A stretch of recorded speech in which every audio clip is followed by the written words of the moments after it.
ওকে, আজকে আমাদের data science এবং মেশিন লার্নিং কোর্সের লেকচার নাম্বার হচ্ছে 26। তো আমরা মোটামুটি গত ক্লাস পর্যন্ত ইডিএ কিংবা এক্সপ্লোরেটরি ডাটা অ্যানালাইসিসের বিষয়টা দেখেছিলাম। আজকে থেকে আমরা বলেছি যে মোটামুটি আস্তে আস্তে আমরা মেশিন লার্নিং এর কাজগুলোর দিকে মুভ করব। তো প্রতিটা ব্যাচেই আমি নর্মালি যে কাজটা করে থাকি সেটা হচ্ছে যে কিছু কিছু রিসার্চ পেপার তাদেরকে হচ্ছে পড়তে দিই। তো এখন দেখা গেছে যে অনেককে পড়তে দিলে অনেকে এটা পড়েন না। হুম। তো রিসার্চ পেপার গুলো আমাদের এই কারণে পড়া দরকার, কারণ রিসার্চ পেপার পড়লে আমরা বুঝতে পারবো যে আসলে ডাটা সায়েন্স বা মেশিন লার্নিং কে কিভাবে ইউজ করা হচ্ছে আপনার নানা ফিল্ড গুলোতে। তো আজকে আমি মূলত এরকম 4 থেকে 5টা রিসার্চ পেপার আছে যেগুলো নিয়ে আমি আলোচনা করব, আলোচনা অবশ্যই করব করার পরে, এবং এই পেপারগুলো আপনাদের সাথে পরে আমি আপনাদেরকে মেল করে দিব। তো প্রথম যে রিসার্চ পেপারটা আমরা দেখতেছি, এই রিসার্চ পেপারটা দেখেন, যে কোনো রিসার্চ পেপার পড়ার একটা নিয়ম আছে। আমি জানি না আপনারা নিয়মটা জানেন কিনা। যে কোনো রিসার্চ পেপার পড়তে হলে আমাদের মানে আপনারা যখন নিজেরা রিসার্চ পেপার পড়বেন, যে কোনো ফিল্ডের রিসার্চ পেপার, সেটা আপনার সায়েন্সের, যে ইঞ্জিনিয়ারিং এর, মেডিকেল সায়েন্সের যে কোনো বিষয় হতে পারে, কমার্সের, আর্টসের যে কোনো সাবজেক্টের হতে পারে। তো যে কোনো পেপার যখন পড়বেন তখন পেপারটা 3টা ধাপে পড়তে হয়, মানে রিডিং এর 3টা স্টেজ হচ্ছে আছে। তো 3 ধাপের মধ্যে প্রথম যে ধাপটা, সেটা আমি বলে থাকি যে সবসময় এটার যে টাইটেলটা আছে প্রথম ধাপে, টাইটেলটা পড়বেন এবং হচ্ছে অ্যাবস্ট্রাক্টটা পড়বেন। এটা হচ্ছে প্রথম ধাপের রিডিং। তার পরবর্তী ধাপে গিয়ে আপনি হচ্ছে ইন্ট্রোডাকশনটা পড়বেন, লিটারেচার রিভিউ পড়বেন, আর কনক্লুশনটা পড়বেন। তার পরবর্তী লাস্টের ধাপে যখন যাবেন, তখন হচ্ছে আপনি সেটার ডাটা অ্যানালাইসিস মেথড, মানে রিসার্চ মেথোলজির পার্টটা আচ্ছা হচ্ছে পড়বেন। এরভাবে যখন 3বার পড়া শেষ হয়ে যাবে তখন দেখবে যে মোটামুটি আপনার রিসার্চ পেপারটার উপর একটা ধারণা চলে আসবে। তারপর আপনার চাইলে চতুর্থবার একেবারে ফাইনালি শুরু থেকে লাস্ট পর্যন্ত একবার রিডিং দিতে পারেন। আর না রিডিং যদি দেন তাহলে আমি নর্মালি ওই যে আমার রিসার্চ গুলোতে যেটা বলি, সেটা হচ্ছে এর পরবর্তীতে 3বার রিডিং করার পর আপনার কাজ হলো একটা লিটারেচার রিভিউ ম্যাট্রিক্স তৈরি করা। ওকে। তো আজকে আমাদের যে রিসার্চ পেপারটা আছে এটা আপনারা পড়ার সময় ওরকম মানে 3বার করে পড়ে নেবেন। আমরা এখন যেহেতু ক্লাসে আলোচনা করতেছি, এত লম্বা সময় নিয়ে আমাদের আসলে দেখা সম্ভব না, যেহেতু আমাদের টাইম লিমিটেশন আছে। তো আমরা ট্র্যাডিশনাল ওয়েতেই যাব, বাট ধাপে ধাপে আমি এগুলো আপনাদেরকে মানে বাংলাতে এক্সপ্লেন করার চেষ্টা করব। তো আমাদের এই যে রিসার্চ পেপারটা আছে এটা দেখেন একেবারেই নতুন। এবছরের কেবলমাত্র এপ্রিল মাসে প্রকাশিত হয়েছে। ঠিক আছে। এবং এই জার্নালটা কিন্তু খারাপ জার্নাল না, এটা ভালো একটা জার্নালে কিন্তু প্রকাশিত হয়েছে, ফ্রন্টিয়ার্স ইন হেলথ ইকোনমিক্স। আপনারা এটা সার্চ করলে দেখবেন 2024 নতুন রিসার্চ পেপার। হ্যাঁ। এবং ইরান এবং নেদারল্যান্ডের কিছু বিজ্ঞানী বা ডক্টররা মিলে, এক্সপার্টরা মিলে এই রিসার্চ পেপারটা লিখেছেন। তো এখানে দেখেন তারা রিসার্চের যে টপিকটা ছিল বোল্ড অক্ষরে দেওয়া, যে enhancing coronary artery disease screening, a comprehensive assessment of machine learning approaches using routine clinical and laboratory data. সেটা হচ্ছে, তাহলে আমরা এটাকে এভাবে বলতে পারি যে এই যে আমরা রিসার্চ পেপারটা দেখছি, এই রিসার্চ পেপারটা মূলত হচ্ছে করোনারি আর্টারি ডিজিজ, তার মানে হার্ট ডিজিজের ক্ষেত্রে আপনার হার্ট ডিজিজ করার ক্ষেত্রে কিভাবে মেশিন লার্নিং অ্যাপ্রোচ ইউজ করা যেতে পারে সেটা নিয়ে এই কথাটা আছে। এখন মেশিন লার্নিং যখন ইউজ করবে তখন আমাদের কি ডাটা লাগবে। সো এখানে মূলত 2টা সোর্স থেকে ডাটাটা নেওয়ার কথা বলা হচ্ছে, ক্লিনিক্যাল এবং হচ্ছে ল্যাবরেটরি ডাটা। আসেন, এবার হচ্ছে আমরা ইন্ট্রোডাকশনে যাই। দেখেন অ্যাবস্ট্রাক্টে যাই, অ্যাবস্ট্রাক্টে দেখেন ওটা সুন্দর করে পয়েন্ট করে লিখেছে, ইন্ট্রোডাকশন, ম্যাটেরিয়ালস এন্ড মেথড, এটা হচ্ছে মূলত রিসার্চ মেথোডলজি, রেজাল্টস এবং হচ্ছে কনক্লুশন। মূলত অ্যাবস্ট্রাক্ট একটা আদর্শ অ্যাবস্ট্রাক্ট সরি এরকমই হওয়া উচিত। ওকে, আমরা ইন্ট্রোডাকশনটা একটু পড়ি। করোনারি আর্টারি ডিজিজ, সিএডি এটাকে ওরা সংক্ষেপে বলেছে, CAD, stands among the leading global cause of mortality, underscoring the critical necessity for early detection to facilitate effective treatment. Although coronary angiography (CA) serves as the gold standard for diagnosis, its limitation for screening, including side effects and cost, necessitate alternative approaches. This study focuses on the development and comparison of machine learning techniques as substitute for CA in CAD scanning, leveraging routine clinical and laboratory data. আচ্ছা, এটার মূল কথা, মোদ্দা কথা যেটা, এটা হ্যাঁ মূল কথা বা মোদ্দা কথা হচ্ছে যে পৃথিবী জুড়ে মোটামুটি মানুষজন তো নানা কারণে মারা যাচ্ছে, বা তার মধ্যে একটা ভালো একটা নাম্বার বা একটা উল্লেখযোগ্য সংখ্যক নাম্বার মানুষ মারা যাচ্ছে করোনারি হার্ট রিলেটেড ডিজিজের কারণে। তো নর্মালি আমরা জানি যে হার্ট ডিজিজ কারো আছে কিংবা নেই সেটার জন্য নর্মালি অ্যানজিওগ্রাম, যেটাকে আমাদের দেশে আমরা সাধারণ জন বলে থাকি, সেটা ডক্টরি বা মেডিকেল টার্ম হচ্ছে করোনারি অ্যানজিওগ্রাফি। তো এটা নর্মালি গ্রোথ স্টাইল হিসেবে এটাকে ধরা হয়ে থাকে, বাট এটারও কিছু লিমিটেশন আছে, যেমন সাইড ইফেক্ট এটার কিছু আছে, হ্যাঁ। এবং এটার ক্ষেত্রে যে কস্ট, অনেকে সেই কস্টটা অনেকে বেয়ার করতে পারেন না। সো অল্টারনেটিভ মেথডগুলোর কথা চিন্তা করা হচ্ছে, যে অল্টারনেটিভ মেথডগুলোতে সাইড ইফেক্টও একেবারেই থাকবে না এবং কস্টের বিষয়টাও উল্লেখযোগ্য পরিমাণে কমানো যাবে। সেই চিন্তা চেতনা থেকেই মূলত যে জিনিসটার কথা এখানে বলা হচ্ছে, যে এখানে মেশিন লার্নিং টেকনিকের কথা বলা হচ্ছে, যে মেশিন লার্নিং এ আমরা পেশেন্টের যে ক্লিনিক্যাল এবং ল্যাবরেটরি ডাটাকে কম্বাইন করে মেশিন লার্নিং টেকনিকের মাধ্যমে যদি আমরা তার হার্ট ডিজ আছে কিংবা নেই সেটা প্রেডিক্ট করতে পারি কিনা, সেটা হলে সবচাইতে ভালো হয়।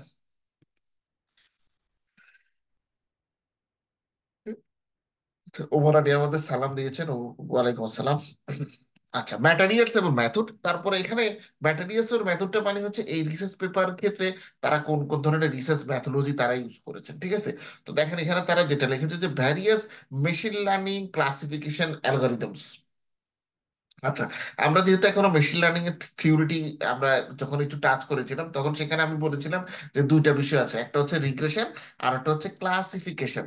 তো এরা বললো যে various machine learning classification algorithm such as হচ্ছে যেখানে ডিসিশন ট্রি, তারপর হচ্ছে K nearest neighbour, artificial neural network, support vector machine, logistic regression and stack ensemble learning were employed to differentiate CAD. সিএডিটা মানে হচ্ছে coronary artery disease and healthy subjects. Feature selection algorithm, namely lasso and relief, were utilized to prioritize relevant features. A range of evaluation metrics, including accuracy, precision, sensitivity, specificity, AUC score, তারপর হচ্ছে F1 score, ROC curve, and NPV were applied. The SHAP technique was employed to elucidate and interpret the artificial neural network model. আচ্ছা, অনেক heavy heavy মানে কথাবার্তা লিখছে, কেমন না? তো এটাকে একটু আমরা সহজ করে আসেন।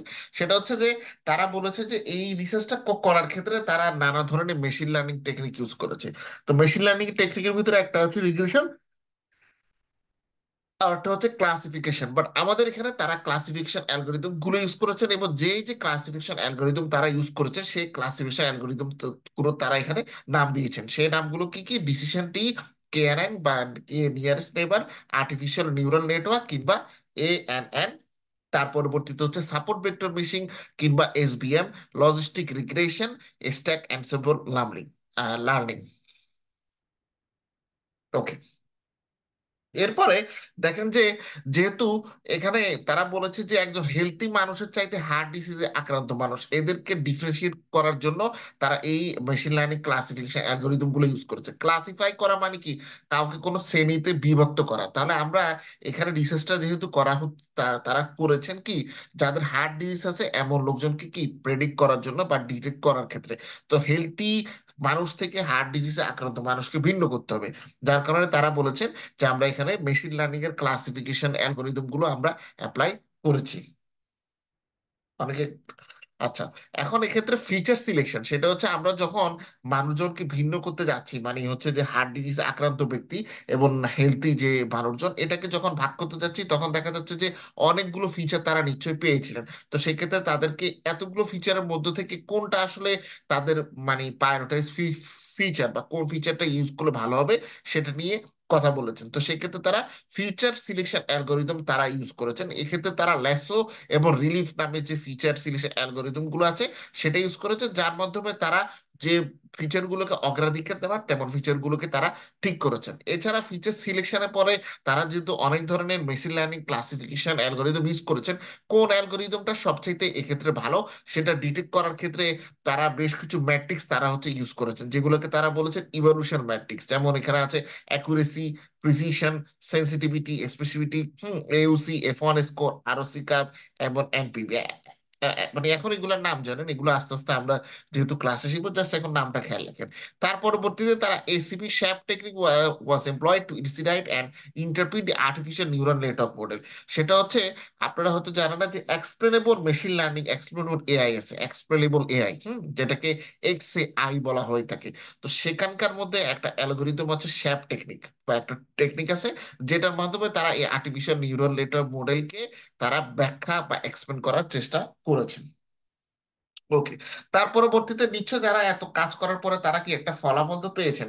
তো ফলাফলটা কি দেখেন, এটা রিজল্টস আছে।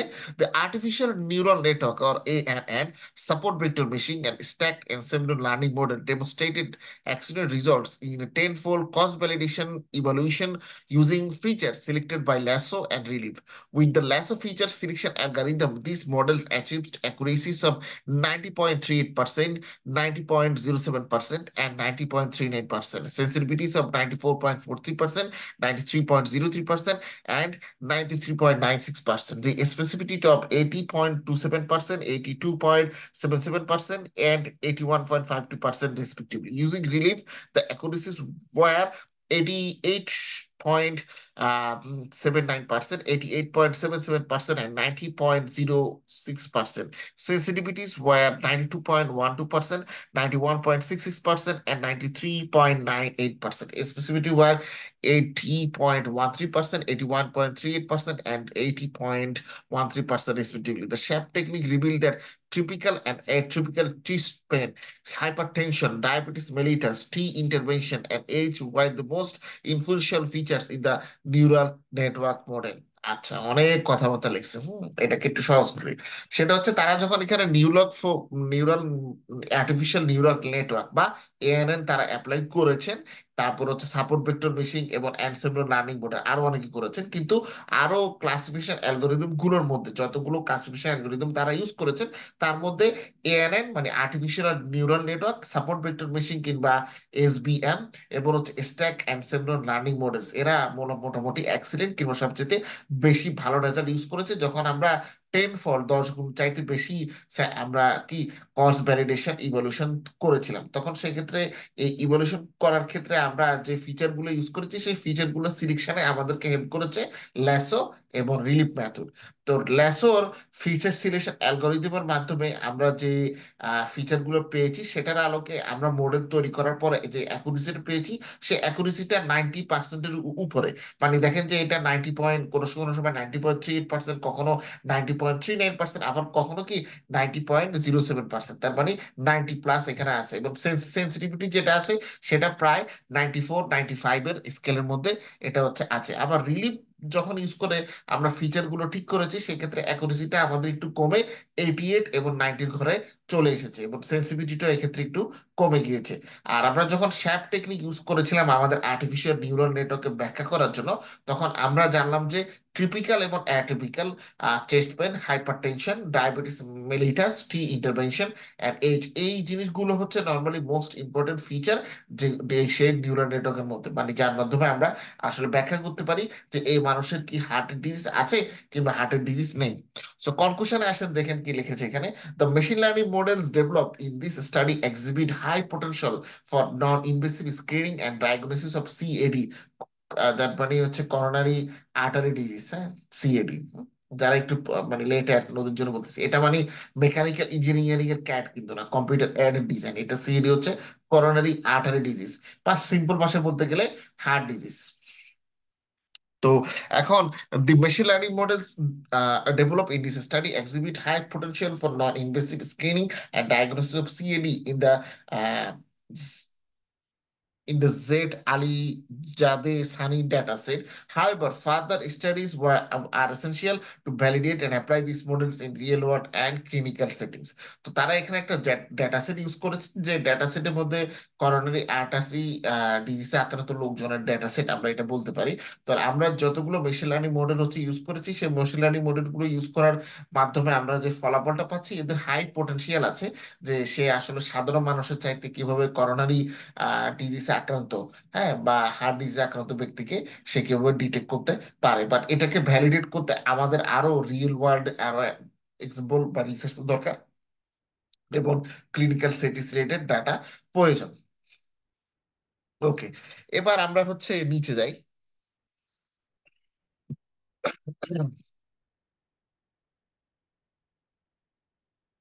ওকে, নিচে যাওয়ার পরে আমরা মূলত ম্যাটেরিয়ালস এবং মেথড এই জিনিসটা পড়বো, কারণ এখানে মূলত আমাদের ফিচার গুলোর বর্ণনা আছে এবং কোন ধরনের মেশিনারি অ্যালগোরিদম কিভাবে তারা অ্যাপ্লাই করেছেন এই জিনিসগুলোর বর্ণনাটা আছে।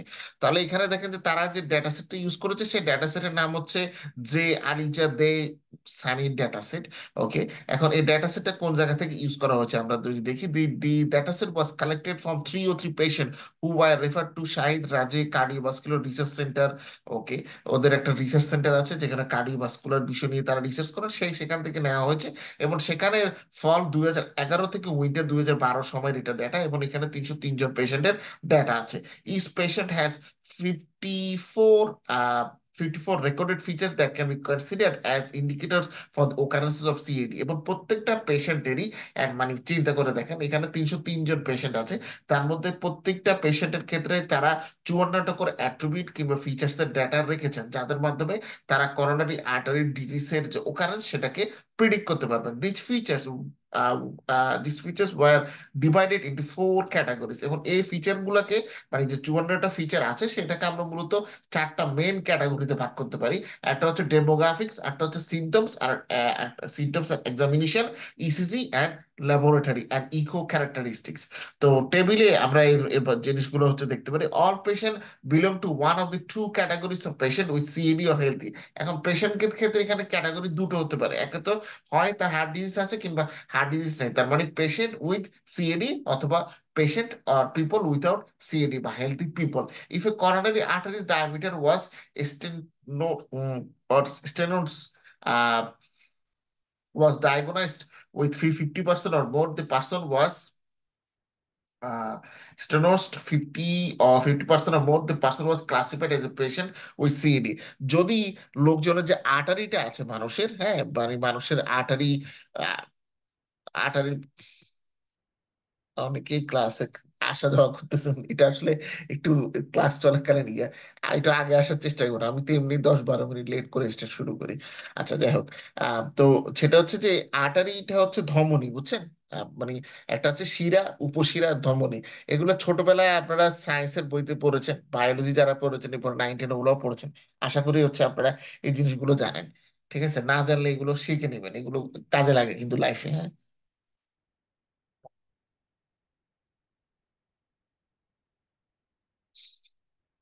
আচ্ছা, আপনাদেরকে একটা ইন্টারেস্টিং তথ্য হচ্ছে বলি, সেটা হচ্ছে ডাটা সায়েন্স এবং মেশিন লার্নিং ফিল্ডটা, এই যে অ্যাপ্লিকেশনটা, এটার আপনার এআই, এটার এখন সবচেয়ে বড় একটা অ্যাপ্লিকেবল ফিল্ড হচ্ছে health care sector. Health care সেক্টরে এটা প্রচুর ইউজ করা হচ্ছে, কারণ ডক্টর যারা আছেন, মানে যারা হচ্ছে ডক্টর হিসেবে যাদেরকে মেডিকেল, মানে ফিজিশিয়ান হিসেবে ট্রেন করা হচ্ছে, তাদের হয় হচ্ছে মেডিসিন দেওয়ার মতো স্কিলস আছে, অথবা তাদের সার্জারি করার মতো স্কিল আছে। বেসিক্যালি তাদেরকে আমরা এই দুইটা মেইন ক্যাটাগরিতে ফেলতে পারি।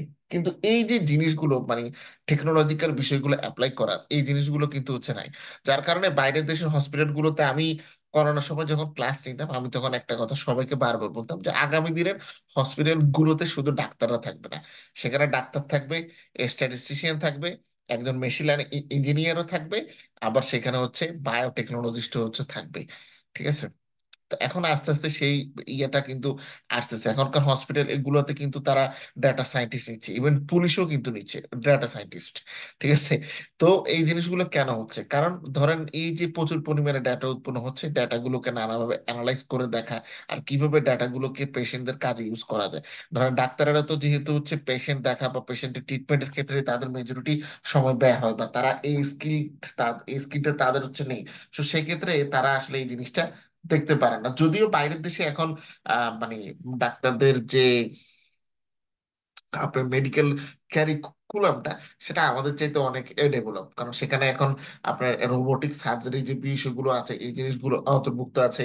এবং এআই এর মাধ্যমে আপনি হচ্ছে মানুষের যে অপারেশন গুলো আছে সেই সেই জিনিসগুলো হচ্ছে ভিআর এর মাধ্যমে, হ্যাঁ, আপনি মানে অপারেশনের রিয়েল লাইফে না গেলেও আপনি অপারেশন থিয়েটারের ফিল্ডটা আপনি দেখতে পারবেন, এবং একটা অপারেশন রিয়েল সিচুয়েশনে কিভাবে কন্ডাক্ট করা যেতে পারে সেটা নিয়ে একদম লাইভ, মানে আপনার এক্সপিরিয়েন্স করার মতো সম্ভব, মানে নিয়ার লাইভ বলতে হবে, লাইভ বলে বলবে, নিয়ার লাইভ আপনার সেটা এক্সপিরিয়েন্স করা হচ্ছে সম্ভব।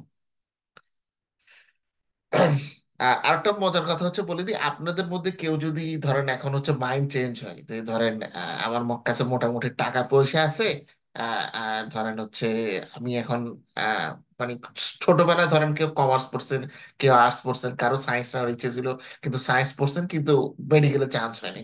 সো আন্ডার গ্রাজুয়েট অন্য সাবজেক্টে ছিল, মানে অনার্স অন্য সাবজেক্ট ছিল, মাস্টার্সটা অন্য সাবজেক্টে। কিন্তু এখন চাচ্ছেন যে এই ভুল শুধরাতে চাই, এখন আর এই ফিল্ড ভালো লাগতেছে না, চেঞ্জ করব, ডাক্তারি হতে চাই। তাহলে কি ডাক্তার হতে পারবেন কিনা? পারবেন।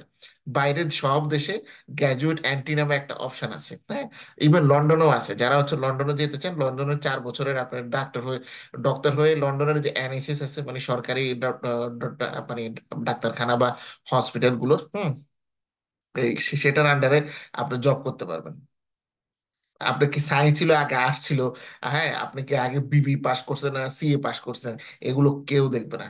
একটা এমবিবিএস পাস করে নিলে, ঠিক আছে, 4 বছরের এমবিবিএস। তো ট্রাই করতে পারেন, যাদের মোটামুটি টাকা পয়সা আছে, মানে একটু কষ্ট করতে পারবেন, তারা গ্রাজুয়েট এন্ট্রি দিয়ে মুভ করতে পারেন, হ্যাঁ। একটা ভালো ফ্যাসিলিটি কিন্তু। এটা সৌরভ ট্রাই করতে পারো, সৌরভ যেহেতু মানে এখনই লন্ডনে আছো। সো ডাক্তারি পড়া ট্রাই করতে পারেন, কারণ এসব দেশে প্রচুর ডাক্তারের অভাব, হ্যাঁ।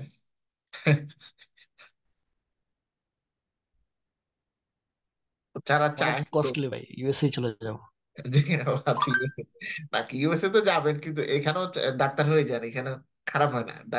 ডক্টর হলে 4 বছর একটু কষ্ট করতে হবে আর কি, 4 বছর কষ্ট করলে ফিফথ ইয়ারে গেলে আপনার জব হয়ে যাবে। মানে আপনি এনএসএস এ জুনিয়র পজিশন হিসেবে ঢুকলেও আপনার দেখবেন যে স্যালারি বা ফ্যাসিলিটি সব দিক থেকে ভালো। হুম। আপনার জন্য পিআর পেতে প্লাস পয়েন্ট হবে, কারণ যেহেতু ডক্টর, তখন আপনার বিশের ইয়েতে থাকবে অন্যরকম এক্সপ্রেস ক্যাটাগরিতে, আপনার সব মানে মুভ হবে। আর এরপরে লন্ডনে কয়েক বছর জব করে আপনি আপনি নর্থ আমেরিকাতে মুভ করতে পারেন, তখন ওই যে ডক্টর হিসেবে। সেক্ষেত্রে আপনাকে নর্থ আমেরিকা মনে হয় না লাইসেন্সিং এক্সাম দিতে হবে, মনে হয় ওদের কি একটা মিউচুয়াল আন্ডারস্ট্যান্ডিং না কি আছে, মানে আমি এটা শিওর না। সেক্ষেত্রে আপনাকে মনে হয় না মানে লাইসেন্সিং এক্সাম দিতে হবে। নর্মালি বাইরের দেশ থেকে যারা আসে, মানে আমাদের মতো দেশ বা অন্য দেশ থেকে, তাদের হচ্ছে লাগে, এই আর কি। কারণ লন্ডনের ইয়েটা উন্নত অনেক, মানে মেডিকেল ট্রিটমেন্ট বা ওদের যে মেডিকেল সিস্টেমটা আছে, এখানে অনেকেই যারা লেখাপড়া করে গেছে আর কি অতীতে মেডিকেলে, এটা ইয়ে। ট্রিটমেন্ট ভালো না ভাই, ডাক্তার নাই, প্রবলেম হলো এই ওদের। ডাক্তার তো ডাক্তার নাই, ডাক্তার কিন্তু শর্টেজ। ডাক্তার তো নাই, ডাক্তার ও যে ডাক্তার ওরা, শর্টেজ অনেক। এখানে হচ্ছে ডাক্তার কম হয়, এই কারণে তো বলতেছি এটা একটা প্লাস পয়েন্ট, মানে যারা এসব দেশে সেটেল হতে চায় না, মানে এদের জন্য এটা একটা প্লাস পয়েন্ট। তো অনেকে তো জানে না। ছিল ডাক্তার ছিল, ব্রেক্সিটের পর ডাক্তার নাই, এরপর থেকে মানে ইউরোপিয়ান ডাক্তার সব চলে গেছে ব্রেক্সিটের পর। এখন মানে ওদের ইউকে ডাক্তার কম, এই জন্য এনএইচএস এর অবস্থা খুবই খারাপ, খুবই জঘন্য অবস্থা, মেডিকেল অবস্থা খুবই খারাপ। এই হচ্ছে অবস্থা আর কি। তো এই যে আপনারা আপনারা আহ, এখন এখানে এসে ডক্টর হয়ে যেতে পারেন, এটা একটা প্লাস পয়েন্ট আছে, হ্যাঁ। অনেক টাকার মালিক হয়ে যাবেন, বেশি না, 10 বছর থাকবেন, একটা ব্রিটিশ পাসপোর্ট পাবেন, ঠিক আছে, বাংলাদেশে 2-3টে বাড়ি করবেন। বাংলাদেশে যে মেডিকেল প্র্যাকটিস না করলেও চলবে আপনার, বাংলাদেশে যে একটা হাসপাতাল খুলবেন, ব্যাস, তাহলে কাজ হচ্ছে।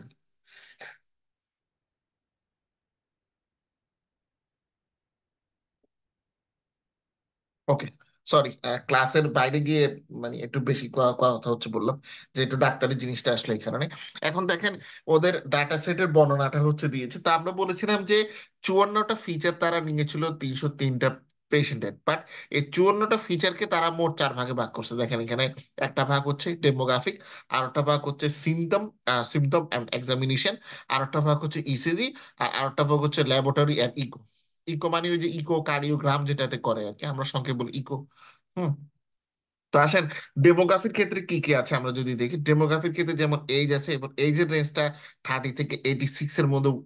তারপর হচ্ছে ওয়েট আছে, যেখানে ওয়েট হচ্ছে 48 থেকে 120-র মধ্যে। তার পরবর্তীতে লোকজনের সেক্স আছে, মেল না ফিমেল। এরপর বিএমআই আছে, বডি মাস ইন্ডেক্স আছে, হ্যাঁ, তো 18 থেকে 41 বছরের। তারপর ডিএম ডায়াবেটিস মেলিটাস, এটা কি আপনার আছে বা নেই। হাইপার টেনশন এসটিএন আছে কিংবা নেই। কারেন্ট স্মোকার, আপনি স্মোক করেন কিনা, হ্যাঁ, আছে কিংবা নেই। এক্স স্মোকার, পূর্বে পূর্বে স্মোকিং করতেন কিনা, ইয়েস ইয়েস অর নো।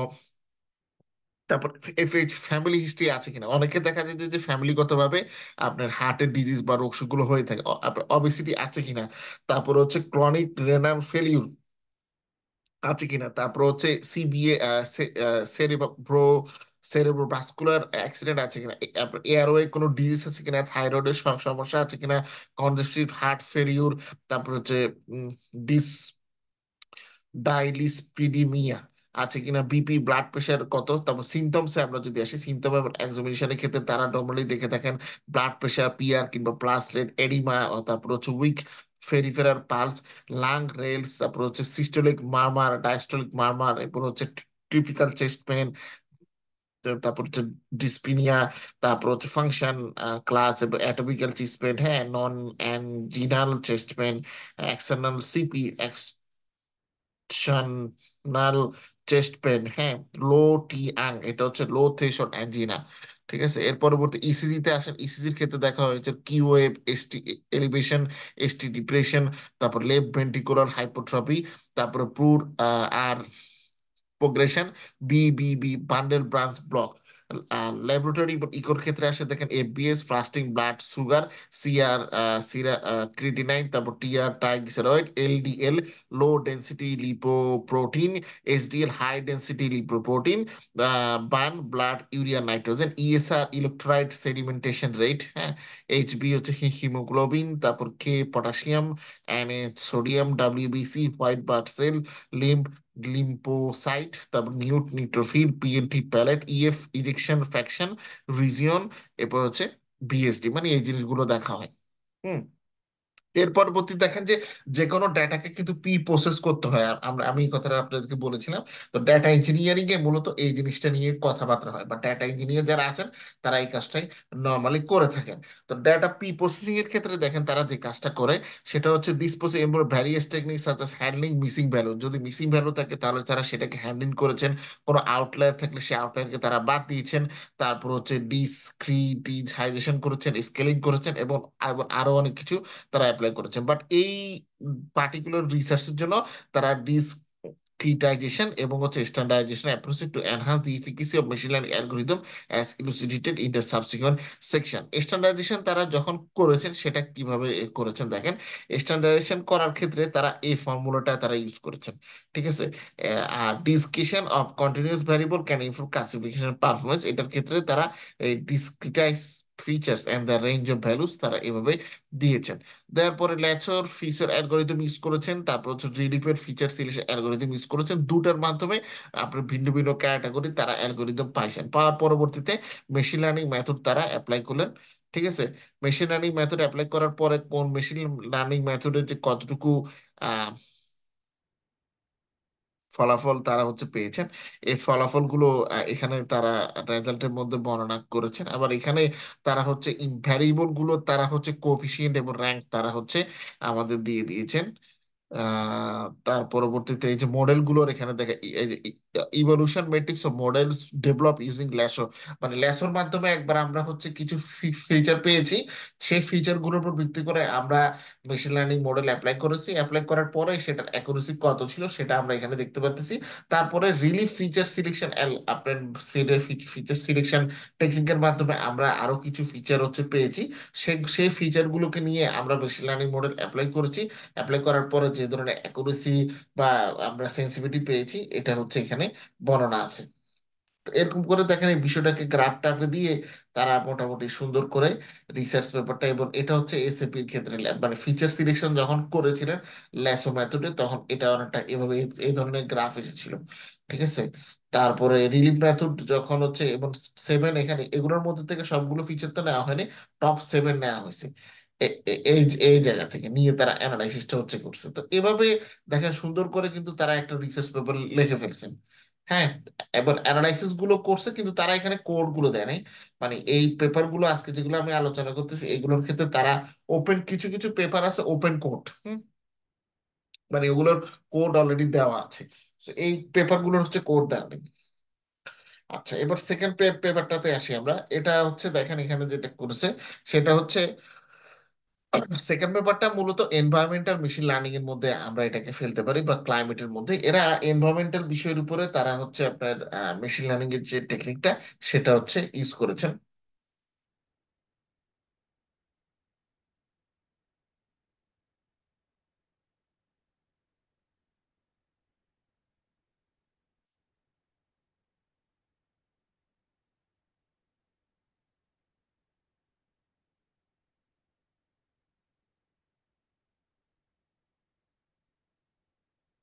ওকে, আচ্ছা, এটার হেডলাইনটা আমরা দেখি, দেখেন, performance analysis of various machine learning algorithm for CA2 leak prediction and characterization in Jio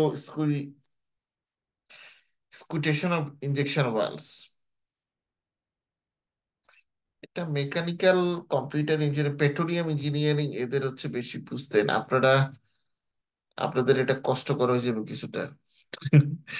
উম, তাহলে কি করা যায়, 4 নম্বর পেপারটা দেখি তাহলে।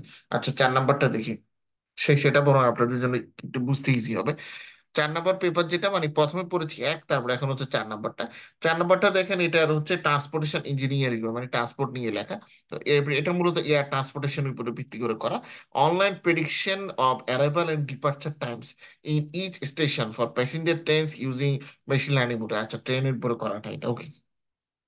সেটা হচ্ছে যে আপনার একটা স্টেশন আছে বা ট্রেন আছে, তো ট্রেনটা তার যাত্রার সময় প্রতিটা স্টেশনে সে কোন সময় আসবে, মানে অ্যারাইভ করবে, এবং কোন সময় সে ছেড়ে দেবে, সেটা মেশিন লার্নিং মেথডের সাহায্যে তারা এখানে আপনার প্রেডিক্ট করার চেষ্টা করেছেন, ওকে। তো এখানে অ্যাবস্ট্রাক্টটা দেওয়া আছে, আমরা একটু অ্যাবস্ট্রাক্টটা পড়ি, দেখেন। The prediction of ডিলেস and the reduction in all modes of transportation, specially rail transportation, is of great importance and annually attracts the attention of many researchers. The train delays can be anticipated by predicting the arrival times of trains at stations. In this paper, a train operated by Raja Company, which travels daily on Tehran Masad route, আচ্ছা ইরানের এখানে দেওয়া তথ্য দেওয়া। This train route consists of 50 stations, of which 5 main stations, including Tehran, Gamsar, Senman, Shahrut, and Masad, have been detected to predict the train's arrival and departure times at each of these stations. কে এরকম message দিতেছে? Okay, for this purpose data related to the train time table and operations carried out at 5 main station over 3 years from 2008 to 2020 have been collected. আচ্ছা, তারা এখানে যে কাজটা করেছেন সেটা হচ্ছে যে ট্রেনগুলো যখন ডিলে করে, তখন লোক, নানা মানুষেরও ক্ষতি হয় এবং নানা দিকের ক্ষতি হয়। তো ট্রেন ডিলেটাকে অ্যান্টিসিপেট করার জন্য তারা হচ্ছে বলেছে যে ট্রেন আসলে দেরি করে এসেছে না তাড়াতাড়ি এসেছে, এটা আর বোঝার একটাই মূল কারণ হচ্ছে যে ট্রেনগুলো স্টেশনে যখন আসে তখন একটা ফিক্স টাইমে তাদের, মানে অ্যারাইভালের একটা টাইম থাকে যে কয়টার সময় এই ট্রেনটা এই স্টেশনে আসবে বা স্টেশন হচ্ছে ক্রস করবে। তো সেটার উপরে ভিত্তি করে তারা হচ্ছে যে ট্রেনটা কি দেরিতে আসলো না ট্রেনটা তাড়াতাড়ি আসলো, এটা তারা প্রেডিক্ট করার চেষ্টা করেছেন। তো এখানে তারা একটা ট্রেনে নিয়েছেন যে ট্রেনটা রাজা কোম্পানি তারা হচ্ছে রান করে, এবং এই ট্রেনটা 50টা স্টেশন হচ্ছে এই ট্রেনটার রুটের মধ্যে আছে, যার মধ্যে 5টা হচ্ছে মেইন স্টেশন বা আমরা বলতে পারি যে বড় স্টেশন। এখন তারা যে কাজটা করেছে যে এই 5টা স্টেশনে ট্রেনের যে অ্যারাইভাল টাইম এবং যে ডিপার্চার টাইম আছে সেটা রেকর্ড করার জন্য তারা প্রয়োজনীয় ব্যবস্থা হচ্ছে নিলেন। নেওয়ার পরবর্তীতে তারা যেটা করলেন সেটা হচ্ছে যে for this purpose data related to the train time table and the operations carried out at this 5 main station over 3 years from 2018 to 2020 have been collected. তারা এই পারপাসে এই 5টা স্টেশনের বিগত 3 বছরের ডাটা তারা সংগ্রহ করেছেন, 2018 থেকে 2020 সালের মধ্যে। দেন তারা যে কাজটা করেছেন, then modelling was conducted to predict real time arrival and departure times for each of this station. তখন তারা একটা মডেলিং অ্যাপ্লাই করছেন, মডেলিং মানে এখানে মেশিন লার্নিং মডেলিং বা স্ট্যাটিস্টিক্যাল মডেলিং তারা অ্যাপ্লাই করেছেন, আমরা বুঝতে পারতেছি। তারা এটার মাধ্যমে তারা ট্রেনগুলোর যে রিয়েল টাইম অ্যারাইভাল এবং রিয়েল টাইম ডিপার্চার টাইম, তারা প্রতিটা স্টেশনে ট্রেনটার রিয়েল অ্যারাইভাল টাইম কত হতে পারে, রিয়েল ডিপার্চার টাইম কত হতে পারে, সেটা তারা প্রেডিক্ট করার চেষ্টা করেছেন। তার পরবর্তী যারা যেটা করেছেন, then modelling was conducted to then artificial neural networks, ANN, random forest regression, gradient boosting regression and extreme gradient boosting regression were used for prediction modeling। এবারে প্রেডিকশন মডেলিং ক্ষেত্রে তারা, আমি যেটা বলেছি যে মেশিন লার্নিং মডেলের অ্যালগোরিদম তারা use করেছেন, ANN, random forest regression, gradient boosting regression এবং এক্সট্রিম গ্রেডিয়েন্ট বুস্টিং রিগ্রেশন তারা ইউজ করেছেন।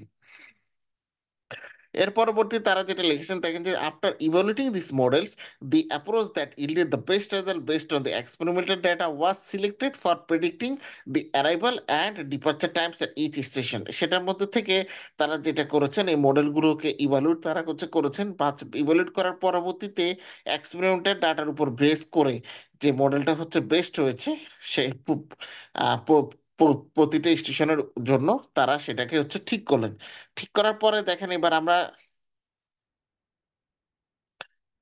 যদি এটার একটু ইয়েতে যাই, নিচে যদি যাই,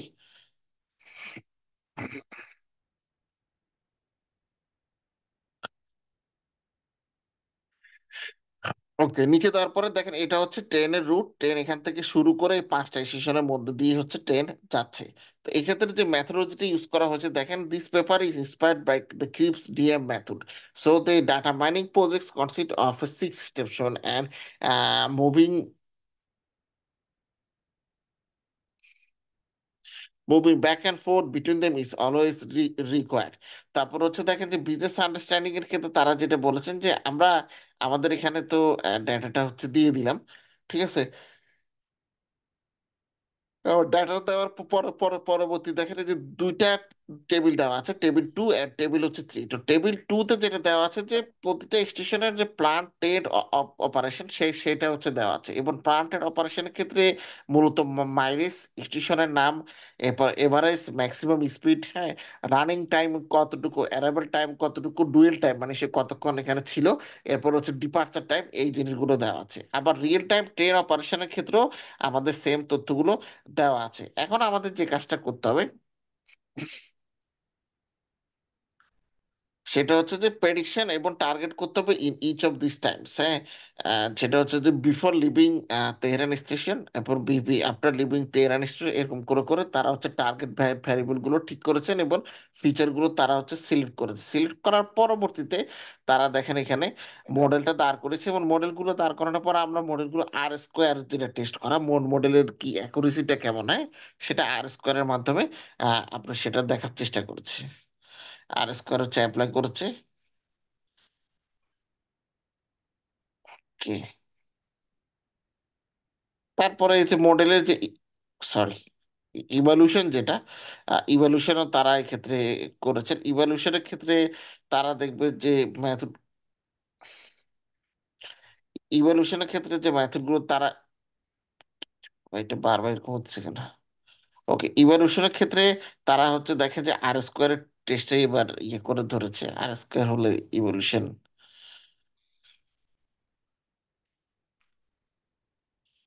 আর স্কোয়ারটা আসলে আমাদের মডেলের ইয়েটাকে ব্যাখ্যা করে, যে কোন একটা মডেল দাঁড় করার এই মডেলটা হচ্ছে কেমন হচ্ছে, এটা আর স্কোয়ারের ভ্যালুটা ডিফাইন করে।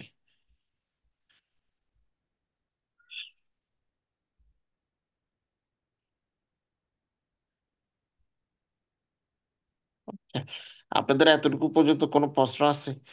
রিসার্চ পেপার গুলো আসলে পড়তে গেলে দেখবেন যে অনেক কিছু বের হয়েছে। এখন এই জায়গাগুলো দেখলে আপনাদের একটা জিনিস ভালো লাগবে, দেখবেন যে এরা কিন্তু এখানে এত আহামরি কোনো কোটিং টাইপ ইমেজ কিন্তু শো করেনি, ঠিক আছে। মোটামুটি নর্মাল ইমেজ তারা হচ্ছে শো করেছেন, বাট টপিকের ক্ষেত্রে তারা বলেছেন যে আমরা মেশিন লার্নিং মডেল হচ্ছে ইউজ করেছি, এবং কিছু রিলেভেন্ট তারা পরিসংখ্যান মানে স্ট্যাটিস্টিক্যাল নোটেশনস বা গ্রাফ চার্ট এই জিনিসগুলো হচ্ছে তারা দিয়ে দেখেছেন, ঠিক আছে। তো এইগুলা আপনারা যখন হচ্ছে বাসায় আবার রিডিং পড়বেন তখন এই জিনিসগুলো খেয়াল রাখবেন, যে মানে একটা পেপারকে আসলে কিভাবে অ্যাপ্রোচ করা যায় বা কিভাবে অ্যাপ্রোচ করলে সবচাইতে ভালো, হ্যাঁ। মানে আমাদের কাছে যদি এটা ডাটাগুলো থাকতো তাহলে আমরা হয়তো এটা ডাটা নিয়ে এইটা আমরা ক্লাসে প্র্যাকটিস করার চেষ্টা করতাম। তো আমাদের কাছে তো ধরেন, কার মনে হয় ফোন আসতেছে, আপনাদের ফোনে আওয়াজ করতেছে।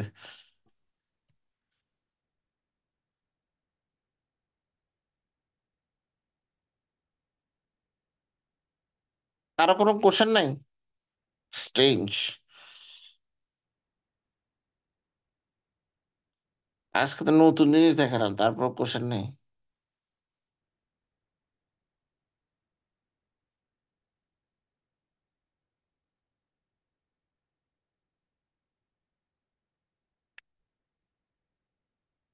আচ্ছা, আসসালামু আপনাদেরকে একটা আলাইকুম কাজ স্যার, দিই। আমার কিছু কথা ছিল।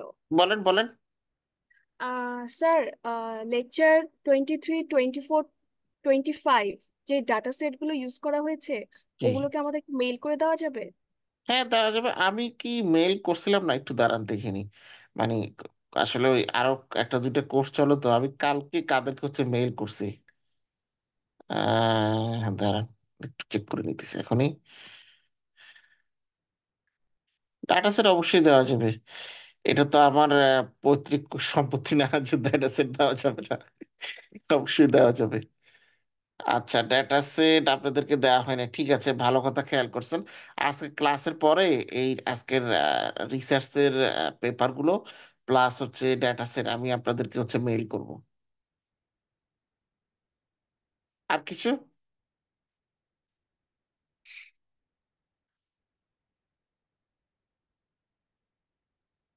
আর কোনো তথ্য জানার আছে আপনার বা কোনো রিকোয়েস্ট আর কারো?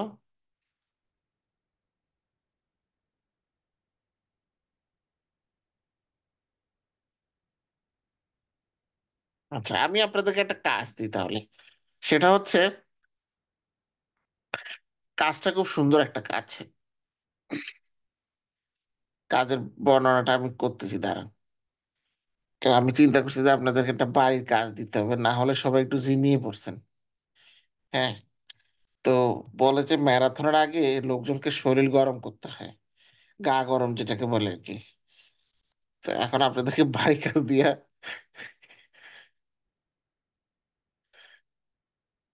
ওয়ার্ম আপ করতে হবে। তো দাঁড়ান, এটা আমি ওপেন করতেছি।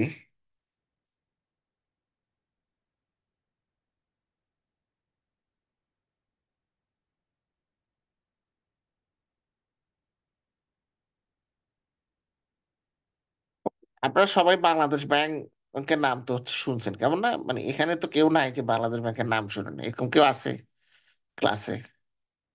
যেটা কোথায়? আচ্ছা, এরকম কেউ নাই কেমন? আচ্ছা, যাক, ভালো হয়েছে।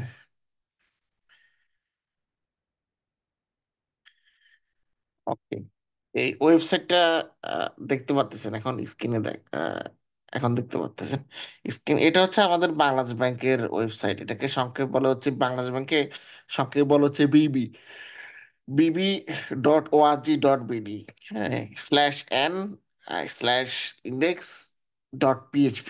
হুম। তো আপনাদেরকে চ্যাট বক্সে এটার ঠিকানাটা দিয়ে দিই। আপনারা এই লিঙ্কটাতে যাবেন, যার পরবর্তী দেখবেন যে এখানে অনেক তথ্য আছে। বাট এখান থেকে আপনি সরাসরি চলে যাবেন আপনার ইয়েতে, ইকোনমিক ডেটাতে।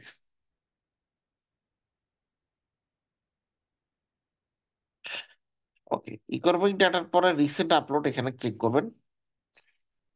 ক্লিক করার পরে দেখেন যে অন্য একটা ট্যাব ওপেন হবে, দেখছেন Bangladesh bank open data initiative এখানে লেখা আছে। তো সেখানে আমাদের দেশের নানা সময়ের নানা রকম তথ্য আপনারা হচ্ছে পাবেন। যেখানে দেখেন ইন্টারেস্ট রেট স্প্রেড আছে, ওয়েটেড এভারেজ ইন্টারেস্ট আছে, হ্যাঁ, তারপর হচ্ছে মান্থলি রিভিউ আছে, এবার আরো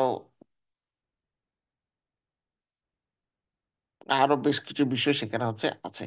আপনাদের কাজটা হচ্ছে যে মানি সাপ্লাই, ঠিক আছে, আর ব্যাংক ক্রেডিট এবং ডিপোজিট, এই দুইটা ডেটা সেটের উপর আপনারা কাজ করবেন। মানি সাপ্লাই যখন ক্লিক করবেন, মানি সাপ্লাই আমরা ক্লিক করলাম, তখন যে মান্থ ওয়াইজ এখানে মানি সাপ্লাইয়ের বিষয়টা দেওয়া আছে।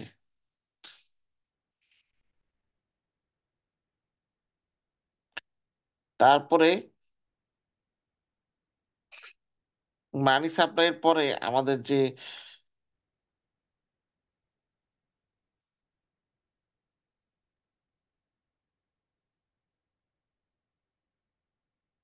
উদাহরণ,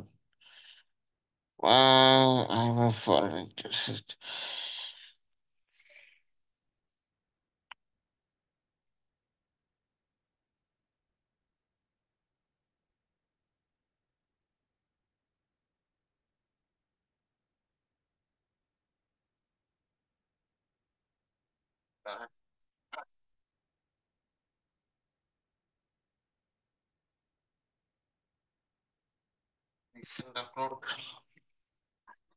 রিসেন্ট আপলোড থেকে মনিটারি সাপ্লাইতে যাবেন। মনিটারি সাপ্লাই এই ডাটা সেটটা হচ্ছে আপনারা ইয়ে করে নেবেন, ডাউনলোড করবেন।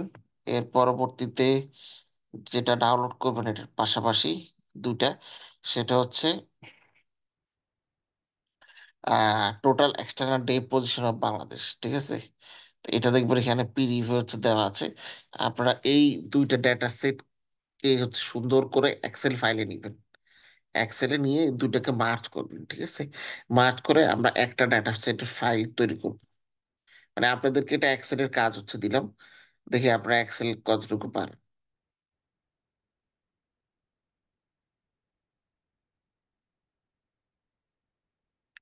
কথা বুঝতে পারছেন? আপনারা এই দুইটা ডেটা সেট এখান থেকে হচ্ছে, এটা বলে কিছু না, জাস্ট কপি পেস্ট করার মতন। আপনারা মাইক্রোসফট এক্সেলে ডেটা সেট গুলোকে কপি পেস্ট করবেন, করে আপনারা একটা ডেটা সেট তৈরি করবেন।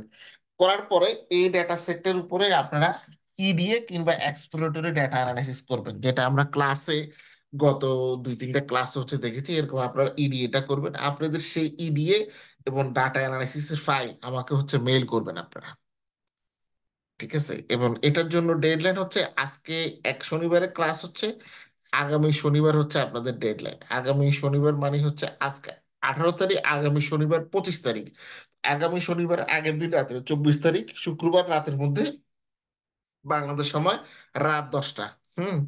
বাংলাদেশ সময় রাত 10টার মধ্যে, 24 তারিখের বাংলাদেশ সময় রাত 10টার মধ্যে সবাই এটা আপনাদের যা যারা অ্যাসাইনমেন্ট আমাকে মেল করবেন, এক্সেল ফাইল আর হচ্ছে আইপি ওয়াইএনবি ফাইল, যেটা হচ্ছে পাইথনে আপনি ইডি করার পর ওখান থেকে ডাউনলোড করে আনবেন।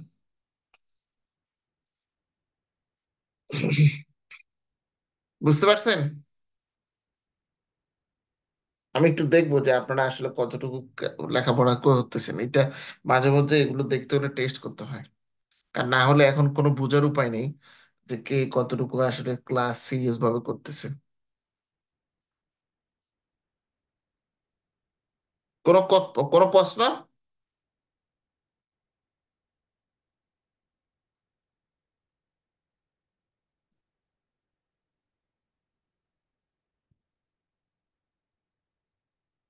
আর পাশাপাশি আপনাদের এক্সেলের স্কিলটাও দেখা যাবে যে এক্সেলের স্কিলটা কেমন।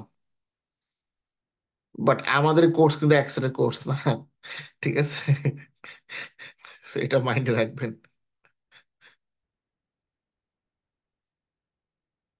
কোনো কোশ্চেন?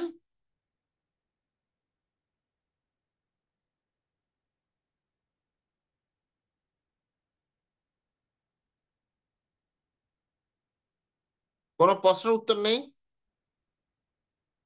বাহ! সব পিন পতন নীরবতা দেখি। হ্যাঁ। এটা কি আর্মির মানে আর্মিতে শাস্তি টাস্তি দিলে এই অবস্থা হয় লোকজনের, সব চুপ হয়ে যায়। আমার এক কাজিন ছিল, ক্যারেট কলেজে পড়তো, তো ওর কাছ থেকে শুনতাম। হুম।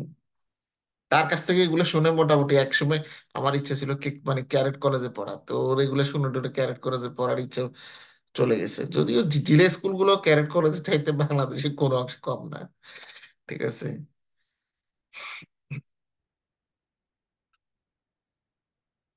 বিশেষ করে জিলে স্কুলগুলোর যে শিক্ষক ছিল একটা সময়, এখন তো শিক্ষকরা আসলে মানে ছেলে পেলে এদের মারধর করেনি না। আমাদের সময় এক টিচার ছিল মীর স্যার নামে। তো মীর স্যার স্কুলের গেট দিয়ে যখন মীর স্যার ঢুকতো, লোকজন এমনও হতো যে, মানে ক্লাস 4-5 পরে বোঝেন মানুষের কি অবস্থা, মানুষ মানে এই ওনার মীর স্যারের ভয়ে স্কুল টিস্কুলে বন্ধ হয়ে যেত লোকজনের, মানে জ্বর উঠে যেত যে মীর স্যার আসতেছে। ইংরেজি সেকেন্ড পেপার গ্রামার পড়াইতো, এবং কেউ যদি পড়া না পারতো মুখস্থ জিজ্ঞেস করতো, আমার মনে আছে। না পারলে সাথে সাথে মা ঘাড়টা হচ্ছে নিচু করায় কুনোই দিয়া পিঠে যে মারটা দিত। এবং ওনার এই মারের কারণে এর পরবর্তীতে উনি হাত দিয়ে মারা বাদ দিয়ে ব্যাট দিয়ে মারা হচ্ছে শুরু করছে। ওর মনে আছে আমাদের ওখানে এলাকার, আমাদের শহরে যে ডিসি আছিল, ডিসির ছেলে 1 মাস হাসপাতালে ছিল ওনার মায়ের খেয়ে, মানে মায়ের খেয়ে। এমন অবস্থা হয়েছে, ক্লাসে পড়া পারে নাই। তো এখন জানি না উনি কই আছে, স্যার কোন জায়গায় আছে জানি না।